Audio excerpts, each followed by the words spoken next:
Bueno, darles la bienvenida a esta mañana de trabajo para compartir algunas reflexiones sobre el tema que nos convoca, que tiene que ver con esto de la subjetividad, la diversidad en las trayectorias de la formación profesional.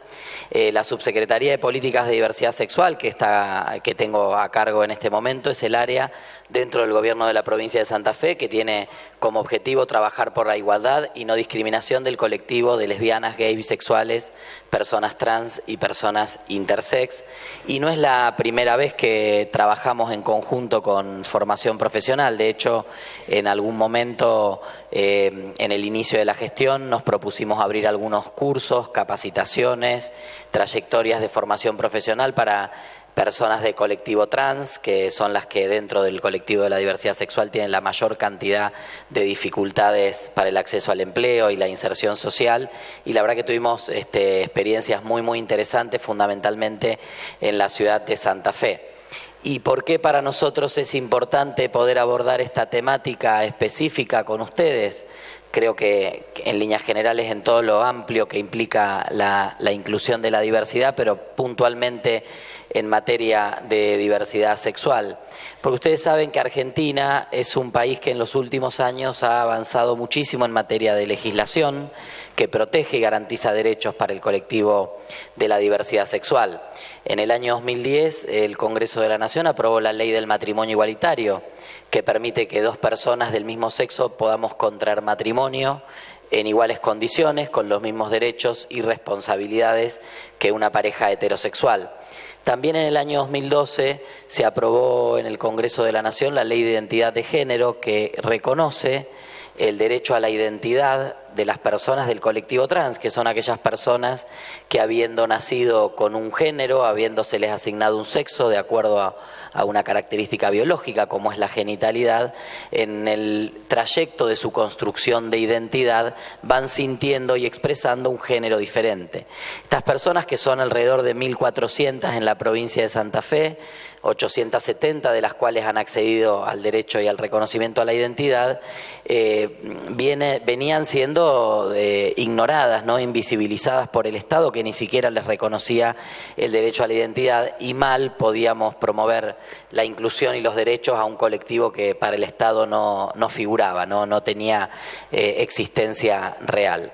Ahora, estas leyes que hemos conquistado, que se completan con la Ley de Educación Sexual Integral, con la Ley de Protección a la Infancia de la provincia de Santa Fe, bueno, con una serie de legislaciones que son muy importantes, son puntos de partida, ¿no? Son marcos que nos permiten pensar en un camino hacia una sociedad con menos prejuicio, con menos discriminación, más inclusiva, más respetuosa, más celebratoria de las diversidades, ¿no? Entendiendo que la diversidad finalmente es la regla en la sociedad y en la naturaleza, pero no garantizan automáticamente el ejercicio de ninguno de los derechos, ninguna ley, ¿no? Venimos de una campaña en la provincia de Santa Fe y ahora está empezando la campaña nacional. Seguramente escucharemos promesas de tipo: el 11 de diciembre se termina el hambre en Argentina, hambre cero, ¿no? Voy a terminar con la pobreza, paz en el mundo, paz y orden, ¿no? Escuchamos todas estas frases que nos resuenan y que pareciera que hay soluciones mágicas. Y la verdad es que las sociedades somos cuerpos bastante más complejos como para resolver todo con una ley. Entonces, leyes como el matrimonio igualitario y la Ley de Identidad de Género nos dieron un paquete de derechos al colectivo de la diversidad sexual, pero eso estuvo lejos y sigue estando lejos de transformarse automáticamente en el fin de la discriminación y de la exclusión.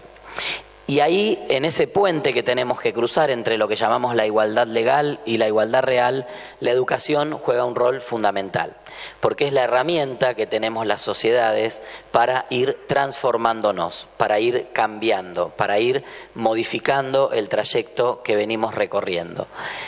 Con la educación no alcanza, es igual que con las leyes. Con las leyes no alcanza, pero sin las leyes es imposible. Entonces ahí nos enfrentamos ante el desafío en todo el sistema educativo, también en las trayectorias de formación profesional, de generar espacios abiertos que venzan, que superen esas barreras discriminatorias, que planteen el vínculo y la inclusión con esos alumnos, alumnas, con esas personas que van a estar circulando por nuestras instituciones en un plano de inclusión, de no discriminación, de igualdad, de respeto, que en definitiva es lo que termina garantizando que estas personas, que estos ciudadanos y ciudadanas, que estos alumnos y alumnas finalmente permanezcan en el sistema educativo. Ustedes saben que de acuerdo a la UNESCO el primer motivo de abandono escolar adolescente es el acoso escolar, el hostigamiento, el comúnmente llamado bullying. Y dentro de los motivos, los pretextos que hacen que una persona deje la escuela, el acoso y hostigamiento por la sexualidad, real o presunta, ¿no? Suponer que alguien es gay, suponer que alguien es muy mariquita, suponer que alguien es machona, suponer que está en un lugar equivocado, o saber, conocer porque esta persona nos ha contado que es gay, que es lesbiana, que es una persona bisexual o que es una persona trans, es el primer motivo por el cual los alumnos y las alumnas dejan las escuelas. Y nosotros creo que estamos pensando en una perspectiva de un sistema escolar que aloje cada vez más a las personas, y para alojar cada vez más a las personas que representamos a una sociedad compleja, a una sociedad diversa, sin lugar a dudas, tenemos que lograr instituciones que se parezcan a esa sociedad que queremos contener. Entonces es muy importante pensar que trabajar temas como la educación sexual integral, como el respeto, como la inclusión, como la diversidad, en cualquier ámbito educativo es indispensable. Es indispensable para lograr este objetivo, es indispensable para mejorar las condiciones en las cuales estas personas van a poder salir al mercado de trabajo, van a poder salir a la inserción social. Sabemos que la educación sigue siendo también una herramienta muy importante de inserción laboral y de inserción social, y de alguna manera los trayectos, las trayectorias de formación profesional van orientadas hacia allí, ¿no? A brindar herramientas prácticas para poder insertarse laboralmente en un momento en donde sabemos que hay enormes dificultades para el acceso al empleo. Ahora, si miramos en ese marco de dificultades para el acceso al empleo dentro del colectivo de la diversidad sexual y vemos dos variables, educación y trabajo, nos vamos a encontrar con algunos datos que son para pensar, reflexionar, ¿no? Que por ahí donde tenemos que ajustar algunas cuestiones. Dentro del colectivo de la diversidad sexual podemos hablar de dos grupos de personas, ¿no? Hay una categoría que es la orientación sexual, que es quién me atrae, quién me gusta, soy varón, soy mujer, me siento atraído por otros varones, por otras mujeres, y ahí vemos la orientación sexual más frecuente, la más común, la que vemos más habitualmente, que es la heterosexualidad, ¿no? Que seguramente representará las historias de vida de muchos y muchas de quienes están aquí, varones que se sienten atraídas, afectivas, sexualmente por mujeres, mujeres que se sienten atraídas afectiva y sexualmente por varones. Y después están las personas que somos homosexuales, habitualmente se dice, ¿no? Personas que nos sentimos atraídas afectiva y sexualmente por personas de nuestro mismo sexo o de nuestro mismo género. Varones que nos sentimos atraídos por varones, mujeres que se pueden sentir atraídas por mujeres, y hay personas bisexuales que se sienten atraídas indistintamente por varones y mujeres. Ahora, la orientación sexual es una categoría o un aspecto de la sexualidad en la cual podemos elegir ser visibles o no. Es decir, yo les puedo contar a ustedes que soy un varón gay o puedo no contárselo. Y ustedes pueden suponer que si yo vengo acá a hablar de diversidad sexual, les hablo de gay, de lesbiana, dirán, este es trolo, pero de alguna manera, hasta que yo no se los confirme, ustedes estarán en la duda. O conocerán gente, ¿no? En cada uno de sus ámbitos, dicen, este será, esta será, hizo un comentario, dijo tal cosa, ¿por qué no cuenta? Entonces aparecen los supuestos de poder hablar abiertamente o no de nuestra sexualidad. La orientación sexual, al tener la posibilidad de decirlo o no, de vivirlo abiertamente o no, de lo que nosotros llamamos el proceso de salir del armario, de contarlo o no, también muchas veces permite una estrategia de inserción social cuando percibimos que el entorno en el que estamos puede ser o puede tener algún componente discriminatorio, o incluso tanto en la escuela o en un trabajo o en la vida cotidiana sentir que vivirlo abiertamente y contarlo puede ser un riesgo para la integridad, para la carrera laboral, para permanecer en la escuela, para que no me dejen, para que me sigan cargando, etcétera, etcétera, etcétera. Entonces, dentro del colectivo de la diversidad sexual, las personas que expresamos una orientación sexual, genéricamente hablando homosexual o bisexual, tenemos esa posibilidad.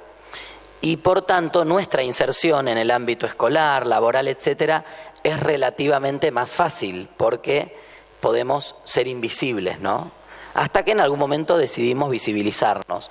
Nosotros hicimos desde la Federación LGBT un estudio en relación al mundo del trabajo y la población de la diversidad sexual y una encuesta nacional con más de 600 casos de personas gays, lesbianas y bisexuales en ámbitos formales de trabajo, y el 70%, más del 70%, percibía que hablar abiertamente de su orientación sexual y identidad de género en un ámbito laboral podía poner en riesgo alguna oportunidad, un ascenso, una categoría, ir a otro puesto, mantener el trabajo. Después, cuando la pregunta era si habían sufrido en una situación discriminatoria, solo el 20% identificaba situaciones discriminatorias. Hay una percepción del propio colectivo de que puede ocurrir algo si lo contamos, ¿no? De que mejor me lo guardo, mejor no lo cuento. Ahora, dentro de nuestro colectivo también están las personas del colectivo trans, que como yo les decía son unas 1.400 personas en la provincia de Santa Fe, es una población muy pequeña. Son las personas que, habiendo nacido con un sexo biológico, con una genitalidad determinada, habiéndoseles asignado un nombre y un género al nacer, varón, mujer, y un nombre, luego van construyendo una identidad personal íntima que difiere de ese sexo, de ese género, y deciden expresarlo públicamente. Seguramente ustedes conocerán a Flor de la B, Lizzy Tagliani, el año pasado una novela bastante popular, 100 días para enamorarse, que también contó un poco la historia del tránsito de las personas del colectivo trans. En el caso del colectivo trans, los datos son diferentes a cuando hablamos de gays, lesbianas o bisexuales. Son diferentes porque la persona trans no tiene la posibilidad del armario, porque su sexualidad diferente a la mayoritaria la expresa en el cuerpo. Una persona trans va a querer expresar en su expresión en su género, el género que siente, que autopercibe, o sea, va a usar ropa, va a usar un corte de pelo, va a usar las señales, un nombre, va a usar las señales, las señas que usamos todos y todas en la sociedad para identificarnos como varones y mujeres. Y al no tener la posibilidad del armario, ahí la discriminación la vemos en un contexto bastante más crudo. 73% de las personas del colectivo trans de la provincia no finalizaron sus estudios obligatorios. Algunas quedaron en la primaria, otras terminaron la primaria y no finalizaron la secundaria. 95% no accede al mercado de trabajo formal. 95%, claro, en un colectivo de 1.400 personas son pocas, pero si vemos el número en términos relativos, vemos cómo impacta el desempleo, cómo impacta la discriminación. Fundamentalmente el desempleo en el colectivo trans viene derivado de la falta de oportunidades de estudio, la exclusión familiar y la falta de oportunidades de capacitación para el trabajo. Muchas veces, sobre todo las mujeres trans, finalmente solo tienen el trabajo sexual como alternativa. La expectativa de vida de las personas del colectivo trans está entre 40 y 42 años. Es un colectivo que se muere joven, producto de la violencia, de la discriminación, de la exclusión. Por eso, en su momento, cuando empezamos la gestión allá por diciembre de 2015, porque la subsecretaría es un área nueva, se creó en este gobierno, empezamos en diciembre de 2015, cuando empezamos a trabajar fundamentalmente con el colectivo trans, pero también con gays, lesbianas y personas bisexuales que por su expresión de género también sufrían la discriminación y la exclusión a nivel social, nos pareció una estrategia muy interesante trabajar en conjunto con la formación profesional, porque efectivamente si logramos reinsertar a las personas del colectivo de la diversidad sexual que hoy por distintos motivos están en una situación de exclusión, de pobreza, de marginalidad, de falta de oportunidades laborales y educativas, si logramos reinsertar desde un lugar que brinda una herramienta práctica para el propio emprendimiento, para la inserción laboral, digamos, cercana en el tiempo. Realmente vamos a estar avanzando muchísimo en este objetivo de eliminar las barreras discriminatorias y de lograr una real inclusión. Y para lograr este objetivo el compromiso de ustedes es fundamental.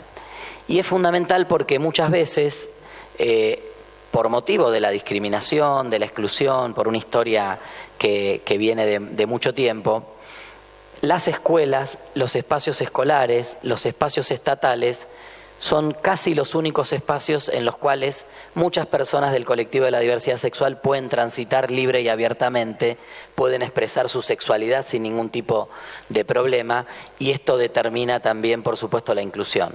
A diferencia de otros grupos vulnerados, discriminados, donde el primer lugar de contención en general es la familia, ¿no? Una persona que sufre la discriminación por casi cualquier motivo, seguramente en su familia va a encontrar un primer espacio de contención. Para muchas personas de la diversidad sexual, la familia, el hogar, es el primer lugar en el cual sentimos que no podemos contarlo, en el cual alguna vez escuchamos el comentario ese de si alguno sale puto se va de esta casa, en el cual nos golpeaban en la mano y nos decían comportate como un hombre, no seas marimacho, no saltes el tapial. ¿Cómo que te gusta mecánica? Vos sos mujer, no te puede gustar mecánica. O sea, nos vamos educando a lo largo de toda la vida en los ámbitos cotidianos para una cultura que nos dice que eso que nos está pasando en primera persona, que eso que estamos sintiendo y que queremos vivir está mal, es censurado, es sancionado socialmente. Y poder salir tal vez de nuestros hogares, donde en una de esas no la estamos pasando bien, donde tal vez no tenemos el acompañamiento y la comprensión de la familia, y llegar a una institución como puede ser un centro de formación profesional o una escuela de cualquier nivel educativo, que sea un espacio abierto, donde en ese lugar sí pueda vivir abiertamente mi vida, donde pueda compartir lo que me pasa, donde haya un lugar de escucha y donde incluso, como hemos visto en estos años, la escuela se transforme en una institución legitimada para dialogar con las familias y empezar a regenerar esa trama de cuidado, de afecto, de cariño entre las familias que tal vez no terminan de entender, porque estamos todos educados en una sociedad que nos educó para la heterosexualidad obligatoria, ¿no? Entonces nos cuesta a veces comprender, acompañar, entender, es fundamental. La tarea que ustedes hagan en esto de comprender que la dimensión de la diversidad también es una dimensión que implica o que tiene implicancias en el derecho a la educación y que por tanto es una tarea en la que ustedes tienen mucho para dar, es fundamental y hace la diferencia. Para el colectivo de la diversidad sexual, que las escuelas sean abiertas, que sean espacios de participación, que sean espacios de escucha y de contención, realmente les digo, hace la diferencia. Porque quienes hoy somos adultos, yo tengo 41 años, soy un adulto gay, alguna vez fui un niño gay también y estuve en algún patio de una escuela, quise saltar el elástico con mis compañeras y me miraron mal, me cargaron en el secundario por puto, me decían filiputi por el filipino. ¿Se acuerdan que había un filipino que había quedado embarazado? Bueno, así de puto me veían mis compañeros, me decían, me cargaban, me hostigaban, y eso llevó a que en ese momento yo me encerrara y recién después de los 20 años pude asumir quién era realmente, ¿no? Transitar un espacio educativo, un espacio de la formación profesional, un espacio social o familiar abierto donde podamos compartir lo que nos pasa, donde podamos realmente vivir abiertamente nuestra sexualidad, que es una parte central de quienes somos, es fundamental. Cambia la vida y ese compromiso que ustedes tienen y esa pasión que le ponen a esto, después de 20 años de esperar las titularizaciones, después de pelear la formalización laboral, sabiendo todos los sacrificios y los esfuerzos que hacen cada día para sostener los espacios en los que participan, ese compromiso también para la celebración y el respeto a la diversidad, para nosotros y nosotras es sumamente importante y determina, sinceramente, un enorme cambio en nuestra calidad de vida. Muchas gracias.